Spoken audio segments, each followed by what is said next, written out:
What's up, guys?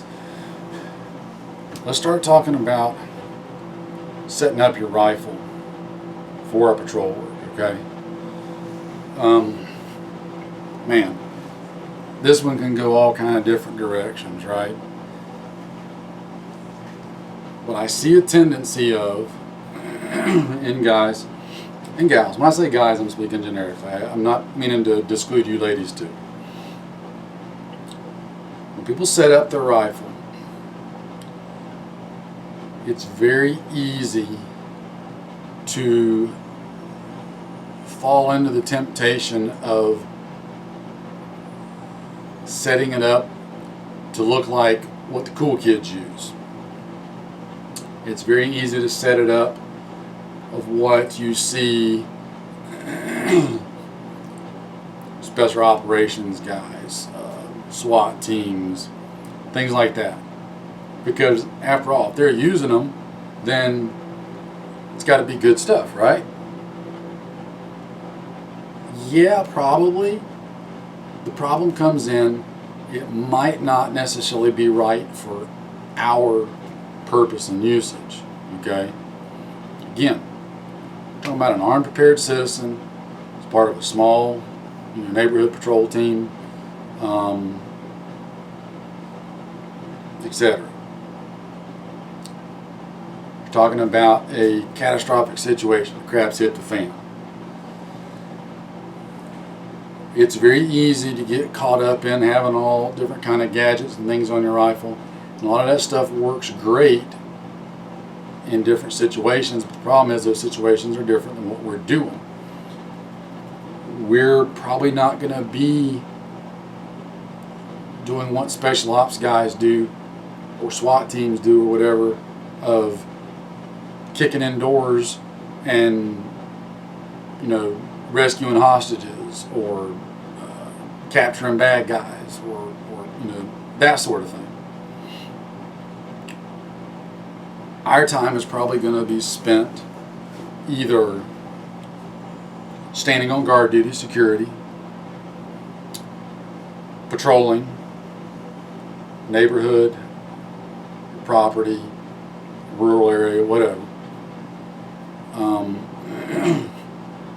Things like that. Now, there are times where you may have to do things that are similar to what those guys do. In other words, like you may need to clear a building, like maybe it's an abandoned house or an abandoned barn or something like that, a structure of some kind that you want to make sure there's nobody in there that's a threat. That's still not quite the same as what the cool kids are doing when they're doing their thing right now in a modern times. So there's a tendency to follow those guys and hang all this stuff off your rifle or set it up so that it works just like they do it, and it might work great in a training class, it might work great on the range, but then when it comes time to use it actually like how we're doing it, you start running into some problems, and you won't know this unless you've actually gotten out there and tried it with your stuff and done it. Now, a couple things that I'm talking about, let me just point some out to you. This rifle right here is set up like what a lot of people, you can go on the internet and find videos and pictures and everything of dozens upon dozens upon dozens of other rifles set up just like this one. Light, red dot sight, just all the general accoutrements that make a rifle a cool rifle, right? Here's the thing. This rifle, for me, is not optimally set up for patrol work. Patrol work being carrying it on my person, walking long distances, trying to be somewhat stealthy, etc. Reason I say that, there's a lot of things on this rifle that will snag on my gear, not only making it more difficult to operate in an emergency, but potentially a detriment to me and giving me away if I'm trying to be quiet and discreet. Let me show you a couple of examples. Number one, I've got my light on here. Now, if I'm indoors, even in the middle of the daytime, if you're having a clear, dark structure, a light is not a bad thing. Because it can be really dark inside a building in the middle of broad daylight. You need to be able to see. However, the time you're going to spend in that building is probably going to be just a fraction of what you're going to be spending getting to it and then after you leave it. This is something big to hang and snag on stuff as I'm going. In the dark, at night, people say, "Oh, well, you want to have a light on there at night in the dark so you can see." Right now, yes. A police officer needs to be able to identify and light up a suspect and be able to see him. That's okay. The suspect knows it's a police officer. Police officer only got to worry about the person that he's after right there. You need to be able to identify potential threats or intruders in your home right now, okay? That's different than what we're talking about patrolling with it. You're out patrolling, moving around, like I said, you get snagged on stuff, get hung on stuff. If you're out at dark and you accidentally do that, you can give yourself away for a long distance. In a fight, outdoors, at night, in a crap hit the fan situation, you're not going to be in the woods trying to light up a target 100 yards away, okay? These are for up close personal, primarily more indoors and maybe shorter ranges like in a urban, suburban type environment, not at greater distances of certain suburban areas and rural areas. If you've got somebody shooting at you in the dark, if they try to light you up at any kind of distance, you're going to have an obvious aiming point. Same thing for you. Now again, that doesn't apply when you're up close, fast, and in close quarters. It's a totally different ballgame. Muzzle flash in the dark is going to give somebody away. They'll shoot at your muzzle flash and you'll be shooting at their muzzle flash. So what I'm rambling on about all that is, the light is something that if you've only got one rifle, my suggestion is keep it modular so you can change things. I like this one because it's a small light. It gives me all the light I need indoors, okay? Doesn't take up a lot of bulk and weight on my rifle when I do put it on there. And it attaches with a simple thumb nut, or you can get them to have like a little throw lever on there. But I can take this off, store it in a pouch, and then my rifle's slick, okay, until I need it. Obviously, if we're out patrolling, we come across a structure, we need to see if there's anybody in it, and if they are, good guys, bad guys, whatever, we're going to stop and formulate a plan of how we're going to do it, whether it's just you and your partner or you and 5 other guys. That's when you'd suit up. You're probably going to drop your packs before you go in. You can easily take that light out, boom, pop it on, tighten it down, you got a light on your gun. But I can take it on and off real easy. It's not permanently attached. I don't need any tools to take it on and off. Another point, my aim point mount is my red dot. See that big knob on the side? Now that makes it real easy to get it on and off, okay? Really easy. The problem with it is it's a big, huge knob sticking out.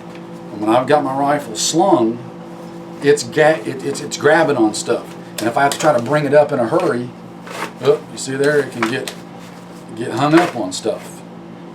So this will work, okay, but you need to be aware of things like that could potentially be an issue. Ideally, you want to swap this out with something that's a little bit more low profile and not as bulky and snag proof.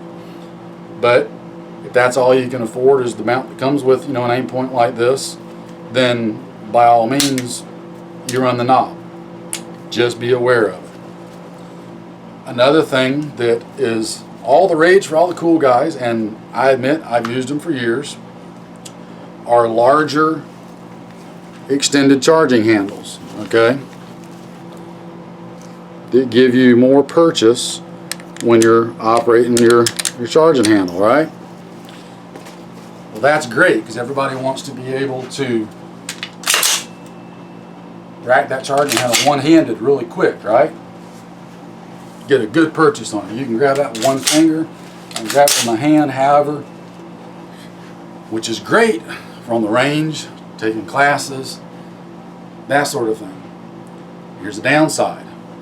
That big charging handle sticking out. Now, if you're a lefty, it's not quite as big a deal for you, but for a righty like me, here's a problem. Hear that? That big old charging handle is getting hung on my gear, and if I go to move any,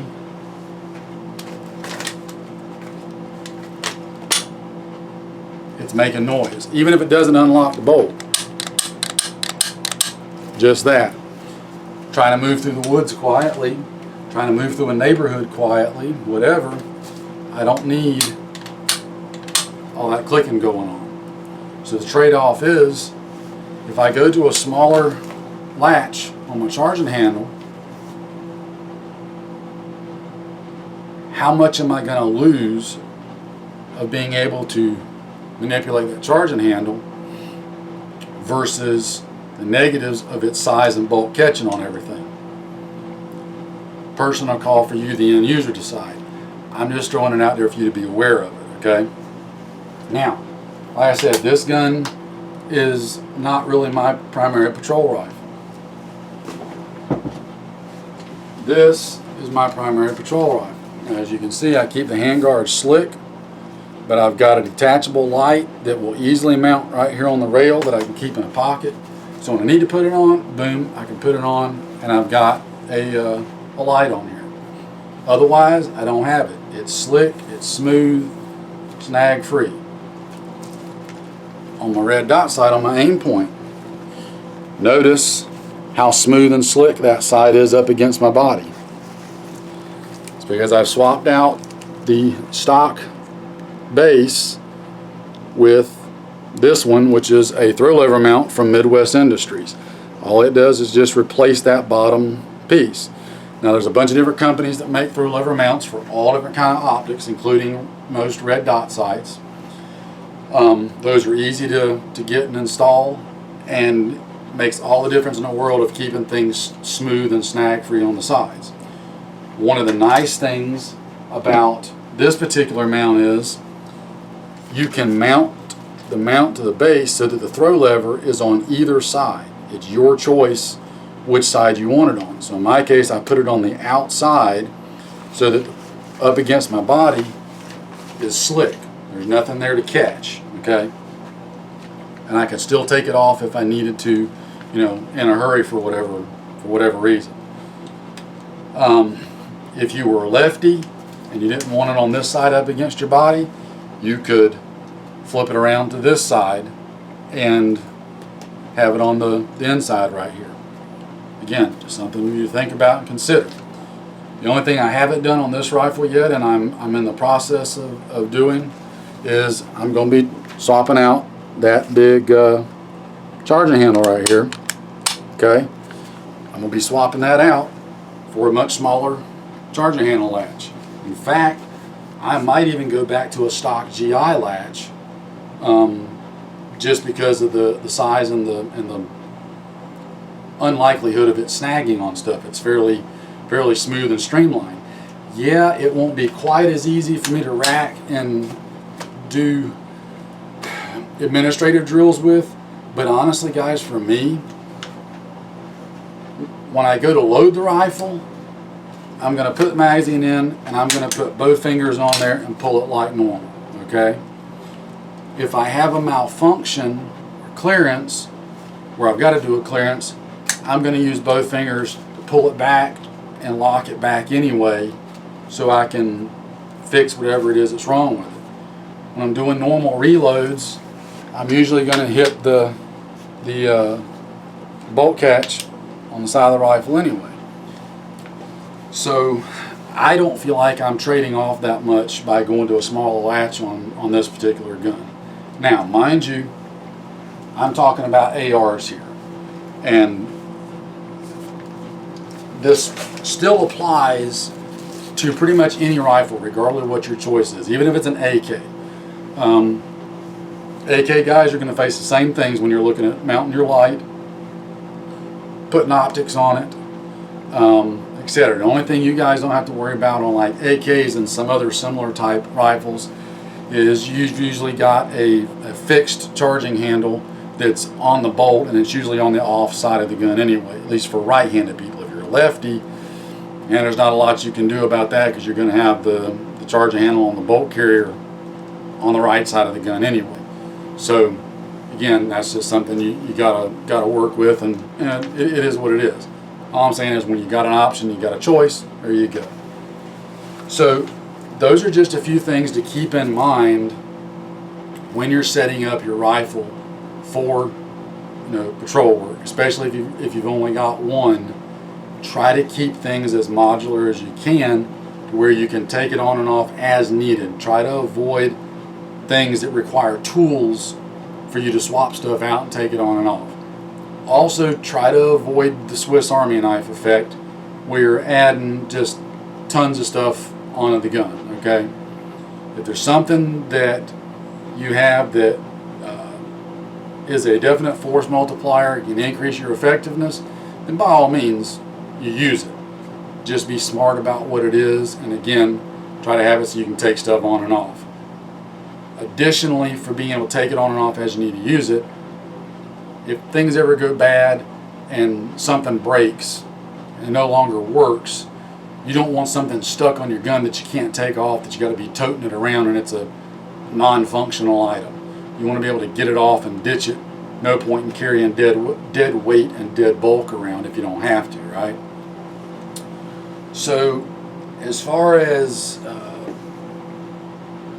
weapon choices for patrol work, that, guys, is going to be purely end user preference, okay?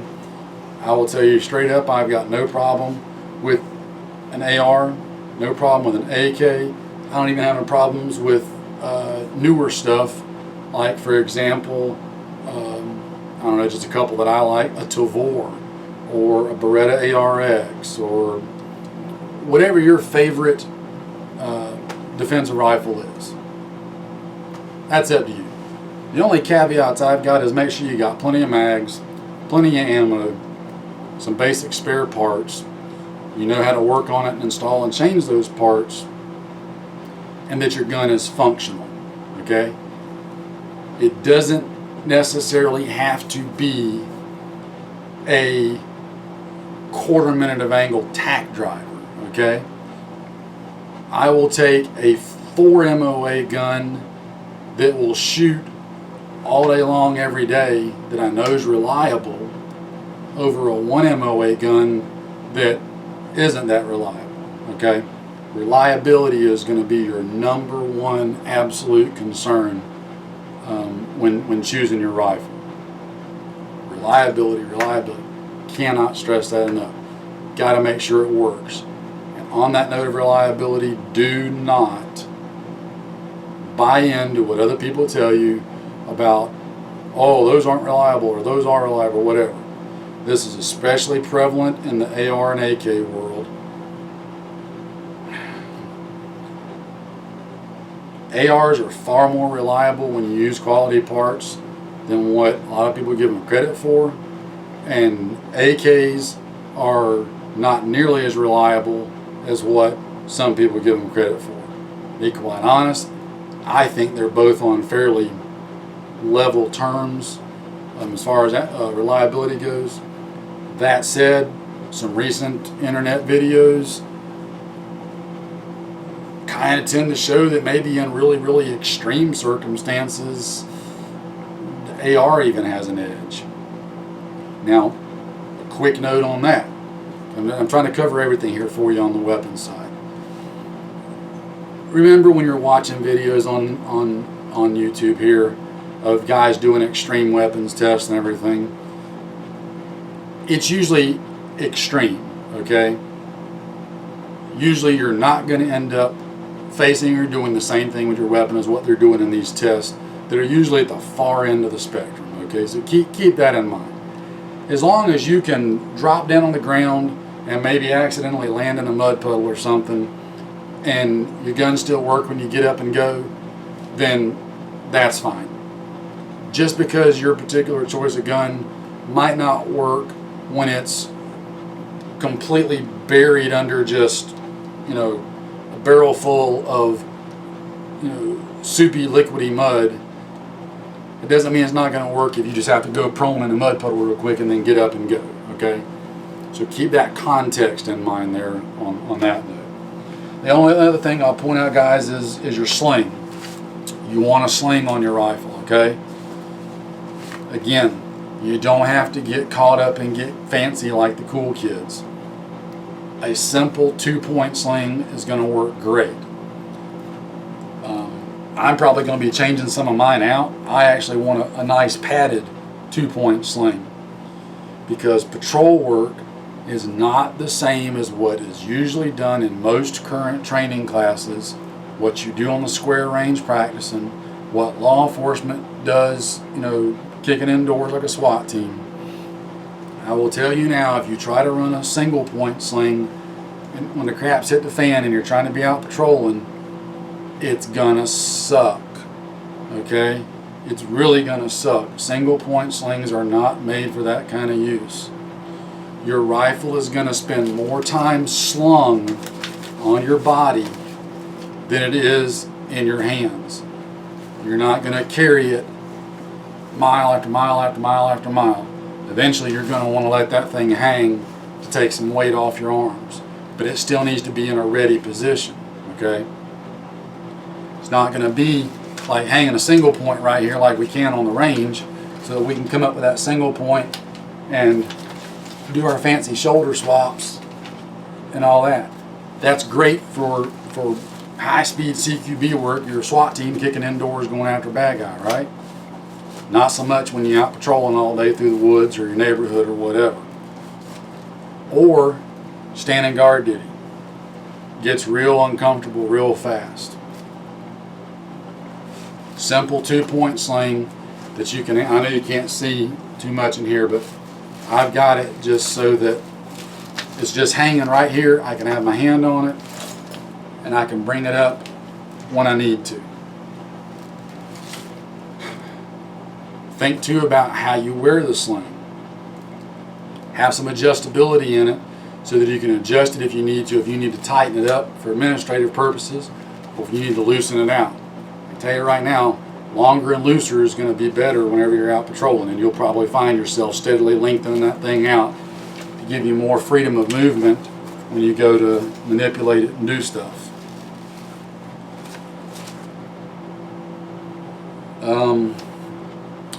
Sling positioning. For close quarters work, and in most classes, usually guys take their slings and will run a 2-point sling very similar to a single point. What they do is they put it so that the sling is hanging and being supported by their dominant shoulder, such as this. Okay, you see where the sling's coming at. Right shoulder, I'm right-handed, fire from here. When I drop the gun, it's slung in this position across the front of me. That's great for a class. It's great for police work. The gun right now is slung and in a safe position, muzzle down at the ground. It's right in front of me. I can do what I need to do with it. However, if I try to walk for long periods like this, it's hanging right where my knee is going to keep bopping into it. Okay, as I try to move, my left knee is bopping into the handguard, bopping into the barrel, etc. When I'm shooting on the square range, it's real easy because you're squared off to your target. You're doing your training class, you're coming up, bang, bang, bang. Then I can drop my magazine, grab my next one, reload it, and boom, I'm going, right? However, in a real fight, in a patrol, you start getting shot at. If you want to stay alive, and probably reflexively, you're going to drop to the ground and find something to get behind. You're going to be hiding behind the cover. You're going to be balled up about half the size of what your body normally is. You're not going to be standing stationary squared up to a target, okay? It's a good way to get shot and killed real quick. You'll probably do it unnaturally without even thinking about it, because humans tend to generally not like to be shot at. Go figure. What happens then, now you're curled up behind cover, you're all scrunched up, you've got the rifle slung like this and you're trying to manipulate it. Well, I can't reload with the gun like this because my target's over there and I'm hiding behind the corner of this wall. So I'm trying to stay hidden, or I'm crouched down behind a car, or I'm laying behind a tree stump or whatever. Probably got to bring the gun up like this to try to reload it. Well, look at what my sling's doing. Not only is it pulling on me hard, but it's oftentimes right in front of your mag well. Again, right technique for the right situation. For patrol work, what I like to do, again, feel free to do what you want, what you train. I do the opposite. Instead of putting my sling on my strong side shoulder, I do the old style patrol carry and put it over my weak side shoulder. Now, when I sling the rifle, let me back up one thing real quick. Slinging it the other way so that it's this way in front of me is also so that if I have a malfunction and drop the gun, I can come down with it. It's safe right here. I can draw my handgun and engage with a handgun, right? Okay, so that's the other reason for that carry. Like this, but across this shoulder, I can carry, and I'm going to pan the camera down for just a second, guys. Okay, you see how the rifle is hanging, and I'm going to balance it just because, okay? You see how it is right there? I can have hands on with the gun, and the weight of it is resting on my shoulders, right? Now, if I'm walking through the bush patrolling, I'm going to be one way, the guy in front of me or behind me is going to be the other way, right? So I'm not flagging him, I'm keeping my muzzle safe. If I do need to, say that I got somebody in front of me and I want to turn, look over here, all I've got to do, try to get where you can see it a little bit better, all I've got to do is just drop my muzzle down and I can turn the same way. It's real easy to do, okay? Or I can come up with it if I needed to, right? So, that said, with that like that, whoop, you're too high now. Boy, I wish I had me a camera operator. I can't afford to pay one though, so you guys just got to stick with me for bumping the camera in. All right, so this way now, I can still bring the gun up on target quick, but you see how loose my sling is right here? There's nothing binding me other than my arm. It's not pulling me. I can be behind cover. I can tuck it back close to me. I can go up with it. I can go down with it. I can go wherever I need to go, right? And if I do need to, get back behind something and pull it up to reload, you see how my sling just fell behind the gun? I can get to that mag well real easy, especially if it's up here, okay? So I can manipulate it any way I need to. Now, the only other thing is transitions. You need to transition to a handgun. Here's the thing about transitions. I can take this, click, oh crap, it's busted, it ain't working. Drop it. All you gotta do is hold it just for a second with this hand. Take your other hand and draw, and as you get cleared, then you just come up with the other one. You can still do it. The gun's still right here in front of me. It's still safe. In fact, it naturally kind of goes to the ground, okay? So I can do what I do. So transitions are still doable from this position and slinging it this way. So don't let anybody tell you that you can't transition that way. Honestly, out patrolling, woods, rural area, suburban area neighborhoods, transitioning to your handgun is probably going to be a fairly low likelihood, because the first thing you're going to want to do is get your rifle up and running. If you have a malfunction while your buddy's still shooting, you want to get your rifle cleared and back up. You should have a couple of extra seconds to do that, because you should be behind cover when you're fighting and not just trying to stand out in the open and blaze away. That's why you use cover to your advantage. Cover gives you those few extra seconds to, oh crap, double feed, drop the mag, lock the bolt, clean it out, new mag, go, I'm back in the fight. You'll want to take that extra second or two to get your rifle up running, because your rifle is going to be far more effective than a handgun. If you think about it, a large part of the military never gets a handgun. They traditionally haven't in history, and still even today currently don't. Handguns are still relatively specialized issue to certain people and such. So not everybody even has a handgun.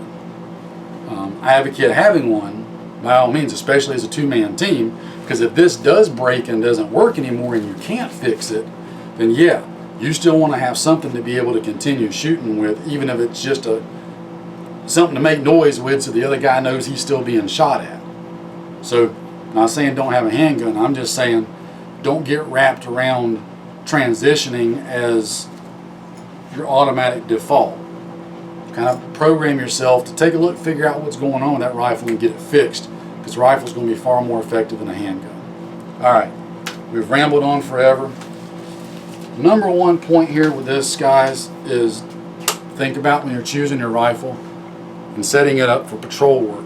Avoid getting caught in some of those traps of, you know, the cool kid stuff and what looks cool and fancy on the range and showing off to your friends and all that kind of thing. Set it up to work. Regardless of what it is, whatever, you know, make, model, brand, or whatever you choose, set it up to work. Think about snag issues. Think about weight, think about bulk, think about noise issues. Take all that stuff into consideration. Alright? So, happy shopping when you're getting set up. If you're not shopping and you've already got stuff, take a look at what you got and give it some thought. See if it's really set up right for the job. Anyway, guys, that's enough for now. Take care, be safe, and we will talk to you next time.